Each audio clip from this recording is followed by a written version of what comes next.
Hello there everybody, it's Verity here from inkybutterfly.com. Thank you very much for joining me today for a card making tutorial using Positive Thoughts and the coordinating Nature's Thoughts dies. It is Nature's Thoughts, that's right, yeah.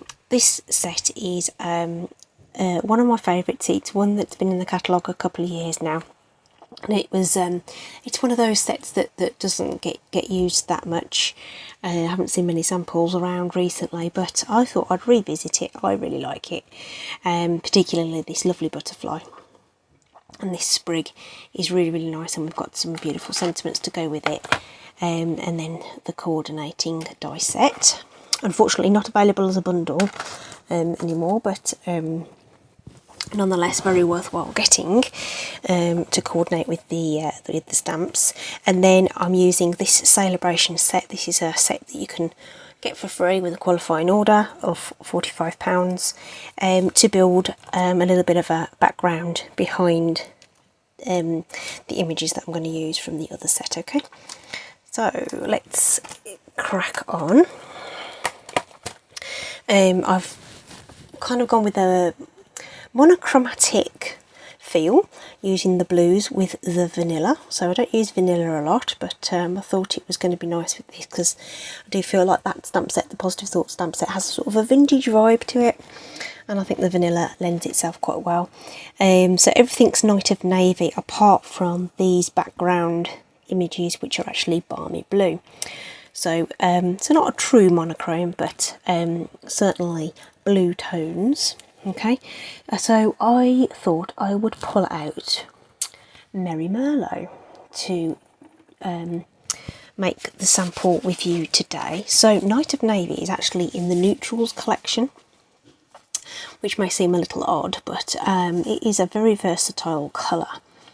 And in the Neutrals we also have Merry Merlot. The other colour is Mossy Meadow. Could have equally done something with Mossy Meadow too, although green butterflies, don't know. So we're going to do Merry Merlot, and then the background I'm actually going to bring in Flirty Flamingo. So I've had a little, I was debating what colour I would pair with it, because it is, it's not really pink, and it's not really, it's just a very, it's a maroon, I guess. But that was second generation Stampin', I should say. Actually, it was a bit too bold in first generation, but the second generation of Flirty Flamingo I think is going to work okay, based on a little bit of test that I did on some scrap Very Vanilla. So that's what we're aiming for. Already cut the card base and the layers.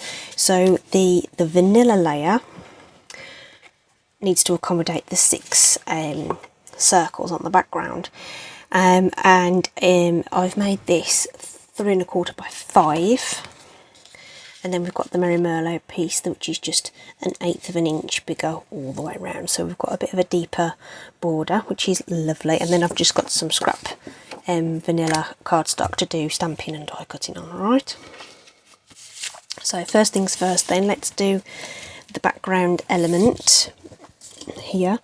As I say, we're going to use Flirty Flamingo, and I'm going to bring in a little bit of scrap grid paper so we can do our stamping off. And this is that circle image from the Textures and Frames. Just getting my chamois ready to wipe off. So we're going to take off that first layer of ink onto the scrap paper here, and we'll position, because it's photopolymer, this is going to be super easy. We're lining this up into the corner of our cardstock, and we're going to repeat that all the way around. Okay, so I'm turning the card, which means we'll get a slightly different image, because this is an asymmetrical image, so it'll just look a little different, not vastly different, but a little different. I'm actually going to do all 4 corners first, and then we'll make the middle ones fit in between. Me rambling on at you may mean that I forget to stamp off, so you'll all have to scream really loud if you can see that I'm going to do it wrong.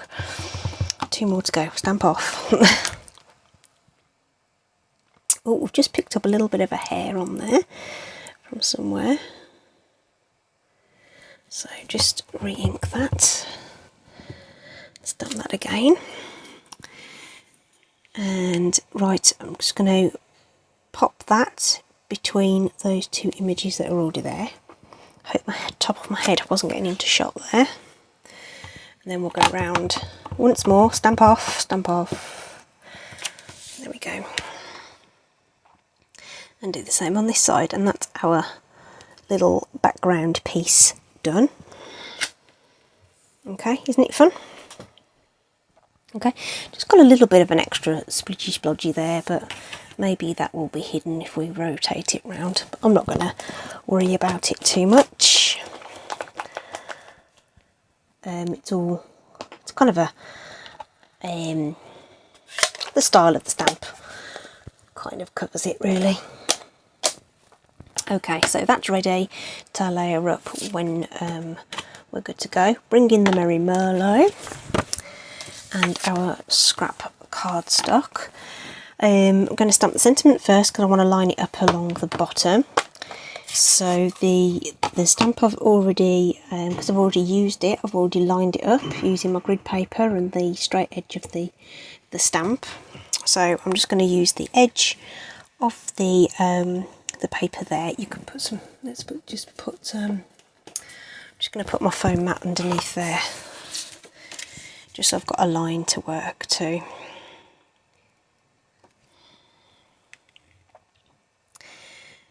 Just helps to have something else to check you're straight, and then we can trim that off and trim it down straight once we're ready. Actually, this isn't a bad stamping surface actually, because it's got some sponge on it, and you could actually turn it over and stamp on the back of that if you want to. So we may as well keep that in place. Just going to ink up this fern now, or whatever it's supposed to be. I'm not botanical. I'm a biologist, but I'm not in botany, I'm afraid. Things with not very good with plants and things. So let's position that over here. I'm just trying to conserve some cardstock by putting that over there. Isn't it beautiful? I love this stamp. And then we want 3 butterflies, because you know 3 is the magic number. I haven't got my silicone doodah under there because I forgot to put it out. You know, like rocks on the surface, and it can be a little irritating. So if you just put your silicone mat underneath it, you don't get that. So I want 3 of these. As I said, I'll be able to do a whole bunch of die cutting at the same time. I'm not worried about a little bit of over stamping because we are die cutting it. But before we do, we're going to add our wink of, oops, just almost dropped a pokey tool in my cup of tea.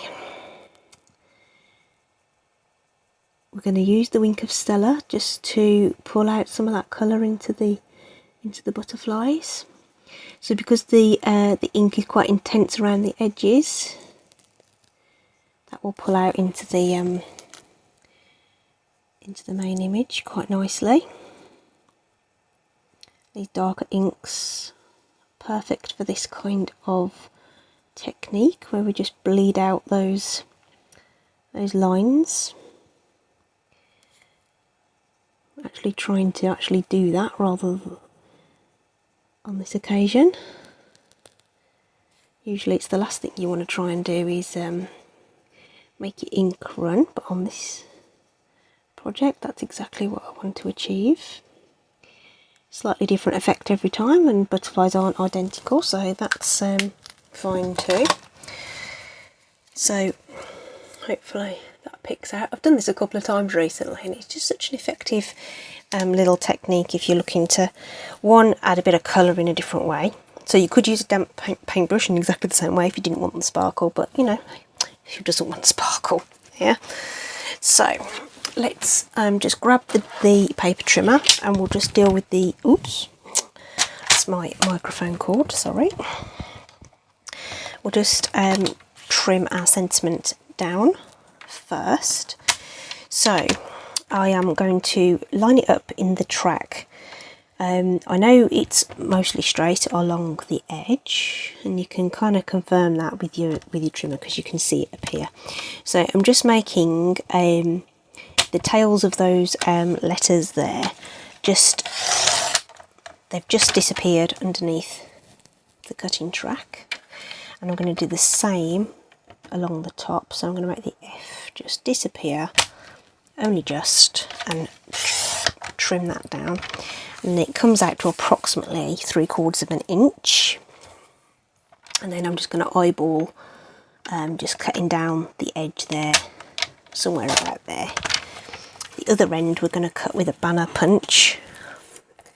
So I'm just going to leave it long for the time being until we're ready to do that.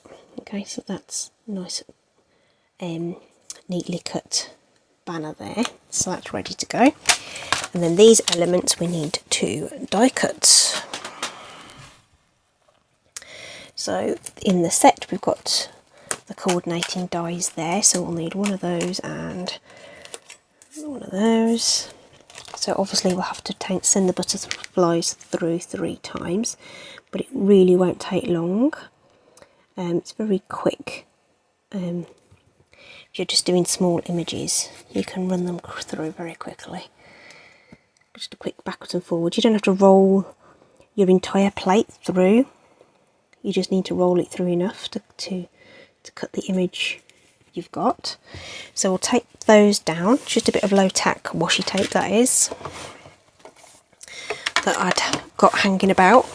We don't have any washing tape in the catalogues, but as I just had some of that spare. Okay, so there's our beautiful stem of whatever it is. Okay, and our one butterfly, and we'll just quickly reposition this one like so. We don't need this one, so we'll just remove that. So we'll just quickly run that through. So just forward as far as it goes out, you'll feel it run over the back edge of the die. If you bring it back through, 2, and then we'll position that once more for this last one. Okay, so just a couple of turns over the die and then back again, and they cut so cleanly they just fall out. Okay, so that's all our elements stamped and die cut. We just need to do some surgery. So we will shape our butterflies because, you know, we want them to be nice and animated. So I just, you know, use the palm of your hand, run your bone folder over the top or a round tool or something, and then press in on the body part, and you just get this rounded look to the wings, but somewhere to adhere your glue to. So let's just flip those guys over so that they're ready to go. Don't need to do anything much with the fern. We just need to pop some dimensionals on the back. Just a couple will do. Okay, and we are just going to take off this bottom stem so it doesn't end up poking out from our image. So that's ready. Our sentiment, I'm going to take the pick a punch banner punch, and we're going to push that into the back there. So it is approximately 3/4 of an inch, and so if you line that up in there, it will will cut. Now that one punch has just left it a little long for my liking, so I'm going to take it down again.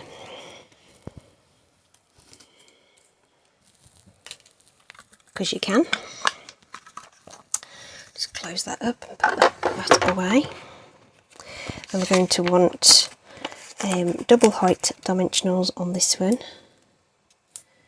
So we're going to put down 2 dimensionals, take off the backing, and then put another one over the top of each of those. And that's ready.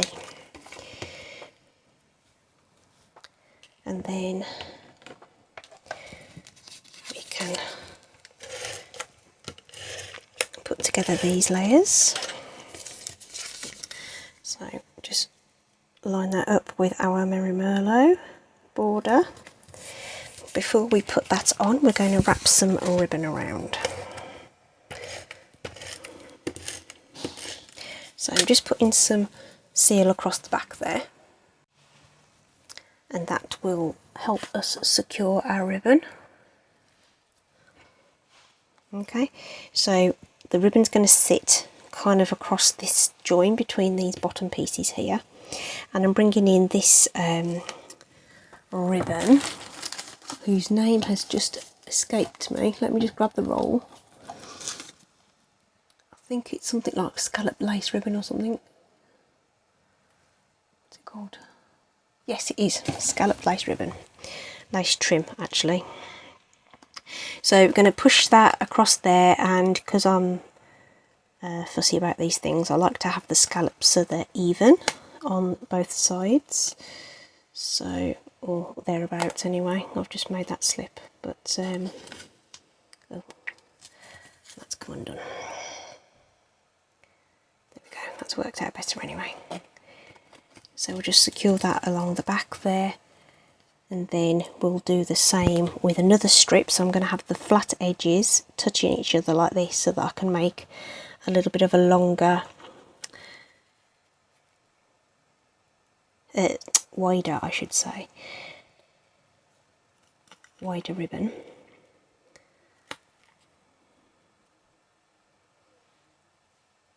Doesn't matter if there's a slight gap, but I could have done with having my seal a little bit higher up, but that's fine. And then we'll put some more seal over the rest of the panel to get that secured onto our card base.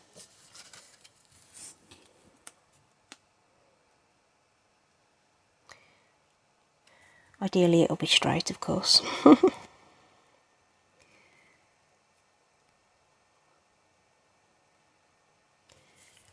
There we go. Let's just burnish the top there, make sure it's all nice and secure. So the first thing I'm putting down is my sentiment, and then I'm going to build everything else around it. So it's important that this is in the right place. Because we've got some ribbon on there, I'm going to use some wet glue to help this stick, because that will soak through and help that stay in place. So I'm going to, the bottom edge of that is going to stay exposed. And then we've still got some detail on the side there so we can see it. So just giving that a good firm press down. And then we can add our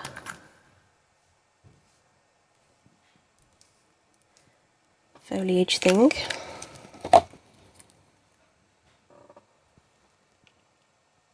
Okay. Overhanging the edge and things as well, it just helps tie everything together. We're going to have one of our butterflies floating up over here, then we'll have one here,